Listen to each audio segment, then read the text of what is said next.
So a couple months ago, I talked about Magic the Gathering adding characters from other IPs to their game with their Walking Dead Secret Lair release. And I covered what that could mean for miniature games going on into the future.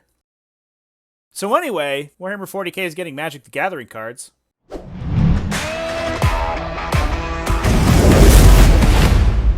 What's up, folks? Welcome back to TacticalTortoise. My name is Trevi, and today we're going to be talking about the monumental announcement that Magic the Gathering is getting Warhammer 40k products. That's right, everybody. Our favorite super popular trading card game turned esport, I guess, is getting card sets directly out of the 40k universe. This has been a trajectory that Wizards of the Coast and Magic the Gathering has been heading in precipitously since their release of those Walking Dead cards back in the day. Throughout the course of their history, and especially since their acquisition by Hasbro, they've worked with a lot of different brands, especially to do promo cards or reskinned alternate art cards. But just recently, they've dived into creating unique cards for characters outside of the Magic IP. Walking Dead was a little bit of an odd choice for the game, in my opinion, but what may be even an odder choice for a high fantasy IP than a semi-realistic near-future franchise about zombies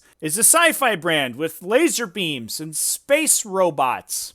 But that's what they've announced today, is Warhammer 40,000 products for Magic the Gathering. That said, it's not actually the worst crossover ever. If we think about it really, I mean, Warhammer 40k is a high fantasy universe. We've got literal knights in shining armor. It might be powered armor, but they're definitely knights. We've got evil skeleton men 6 ways from Sunday, and we've even got wizards and literal elves. Literally, there are elves and goblins and orcs in this universe. It's fantasy. Not to mention the fact that, I don't know, I think Magic the Gathering fits the gothic aesthetic of Warhammer 40k pretty well. But let's dive into the meat of this announcement and talk about this article that went live just yesterday on Warhammer Community, the 25th of February, 2021, talking about Warhammer 40,000 coming to Magic the Gathering. Now, this article is pretty sparse.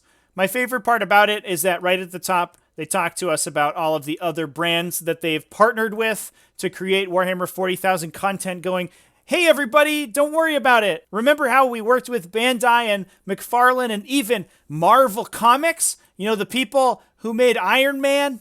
They did Warhammer 40k stuff too, so this is really no different. Except none of those other brands also produce their own, arguably competing game that has its own unique IP, a part of which Warhammer 40,000 is not. But we get this cool art of a Blade Guard veteran with the 40k and Magic the Gathering logos on it, and we talk a little bit about this new initiative that Wizards of the Coast is taking, Universes Beyond, which is going to be bringing brands other than Magic the Gathering's own into the game system. But beyond teasing us about some new art, that's about all we get from this article. Although some new art is going to be sick. Given what we know so far, this is definitely not going to be just a 5-card Secret Lair release. The Warhammer 40k universe is expansive enough that it deserves a little bit more than just a limited series like that. So let's hope that we explore some of the lesser seen corners of the 40k universe in these cards. I don't know, let's see some gorgeous full-color artwork of like a Kroot or maybe a Lictor. Seriously, if you look up a Lictor on Google Images, it's like all fan art. There's like no official 40k art of Lictors, or at least very few, and a lot of it's old and kind of crappy. Give us some good-looking Lictors. Wizards of the Coast, you're our only hope for us Lictor fans out here.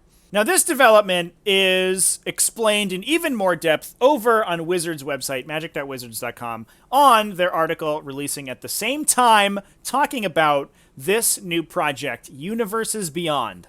In the article, they talk about how Universes Beyond is going to expand Magic into other brands and franchises and bring those into the game of Magic the Gathering. Specifically, not just Warhammer 40,000, which they announce will come to Magic in the form of a selection of Commander decks, but also Lord of the Rings, which is like, good on you, Wizards of the Coast. That's a pretty big pickup.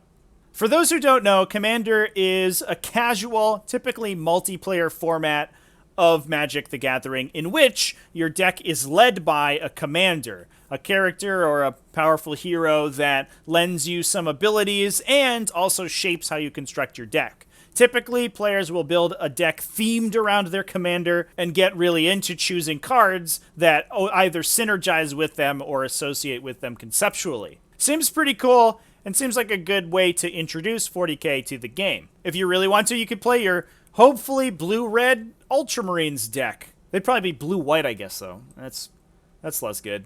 As a little bit of an aside, I'm not a particularly artistic person, but one thing I like doing when I can is sort of deciphering meaning behind logos. And they did preview the holofoil stamp logo that's going to be on these Universes Beyond cards. Now, I don't know if this is the actual logo for Universes Beyond or whether or not it's just going to be a marker that tells you that it's from that category. But reading between the lines a little bit, I do like kind of what they've done with it. The Magic the Gathering logo itself is this sort of crown shape with the 5 points all leading down into a single point. For those who don't know much about Magic the Gathering, it includes 5 colors of mana that you create your deck out of and that encompass almost every single card in the game. So, very poetically, the 5 points of the different colors of mana converge to create a single game or a single deck.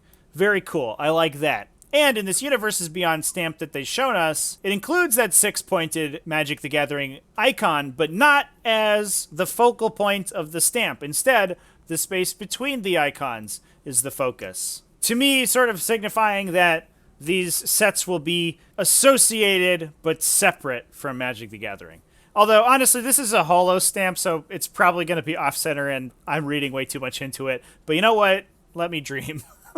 The article goes way out of its way to emphasize the fact that these cards will not be standard legal for Magic the Gathering. For those who don't know, standard is the sort of premier competitive format of Magic the Gathering. Although it has dozens of different formats, standard is the most pushed one and encompasses sets from the last 2 years of releases, if I remember correctly. So not being standard legal, that means that most of the most premier competitive events, these cards will not be useful in. What they don't say, however, is that these cards will not be competitively legal. Magic has a system whereby the color of the border of their cards denotes whether or not they're competitively playable, and silver-bordered cards are only playable in casual games. But it sure doesn't sound like these Universes Beyond cards will be silver-bordered. There are lots of formats that still see lots of press and have wide communities that play them that are able to use non-standard legal cards. Lots of competitive formats are restricted by release windows or card rarities, and I think for most of those, these Universes Beyond cards will be competitively playable. So, get ready to see some Space Marines in your games of Magic the Gathering, everyone.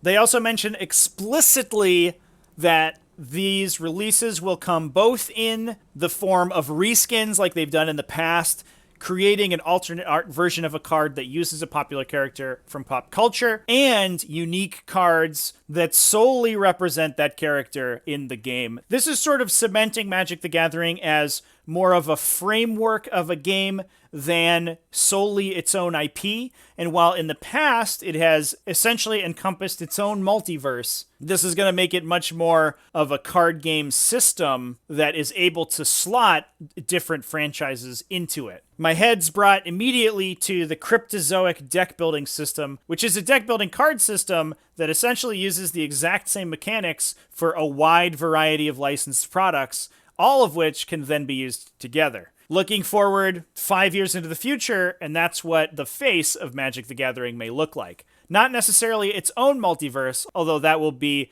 assuredly the largest part, but also facets of lots of other different franchises making up a sort of patchwork. So that brings us back to the ultimate question, which is whether or not this is a two-way street, and we may see something similar happen to Warhammer 40,000. This is the ultimate question that I asked in the video that I talked about at the top of this video, and the ultimate answer is probably yeah, but honestly not for a really long time. Trading card games develop exponentially faster than miniature games. The development cycle of miniature games is slower, and the constant need for new content isn't quite as pressing. So despite the fact that 40k has been around longer than Magic the Gathering, it's still very much in its infancy compared to the life cycle of Magic. That said, we're definitely going to get to a point at some point in the future that 40k will have a similar crossover with other brands. However, clearly, the brand identity and the aesthetic cohesiveness of the 40k universe is much more important to Games Workshop than the same is for Magic and Wizards of the Coast. And it being a miniature game means that there is much more emphasis placed on that aesthetic, because that in and of itself is one of the most important marketing factors that bring new players into the game. Well, at some point in the distant or maybe not too distant future, I'm sure that we see Games Workshop make, alternate sculpts that are reminiscent of characters out of pop culture. They already take a lot of inspiration from popular culture for a lot of their tropes, but taking from them more directly is something that I'm sure we'll see in the future at some point. And I mean, they already have a Lord of the Rings game. Like, it's not that great a step. But we'll have to see, and in the meantime, we get to enjoy some Magic the Gathering, maybe some new nice art featuring 40k characters. So anyway, that's the news. Now, I really want to know what everybody thinks about this announcement. Let me know down in the comments. If you're a Magic the Gathering player, let me know what you think of this. I am not an enfranchised enough MTG player, I don't think, to really formulate a viable opinion on this announcement, but I'd love to hear from some people who are and how they feel this development will change the face of Magic the Gathering. And if you're a 40k player, does this make you consider Magic? I'm sure everyone has active MTG communities in their area or amongst their local gaming group, and I'm sure a lot of people know some casual commander groups that they could slide right into, playing their Ultramarines deck, maybe playing some Necrons, maybe dropping down their Swarmlord Commander deck or something. I don't know, that sounds pretty appealing to me. It's not that great of a step to hop from 40k to casual Magic the Gathering, and it might be a cool way to pass the time between games. So let me know what you think down below in the description. And if you enjoyed this coverage, please consider giving the video a like and a subscribe. All that YouTube stuff that everybody tells you to do. And as always, big thanks to my patrons over at patreon.com/TacticalTortoise for supporting the channel. If you want to join them, you can head over there. You get all sorts of cool benefits like early access to videos, some exclusive content in videos, patron exclusive videos, early access to tournaments online, and all that good stuff. And you help me make more videos. I really appreciate everybody on the Patreon, and I also really appreciate everyone who watched to this point in the video, because it's the end. So goodbye. Remember to keep it classy, folks, and have happy wargaming, and I guess happy card gaming now. We're a Magic the Gathering channel now. We talk about the best Tyranid decks to play.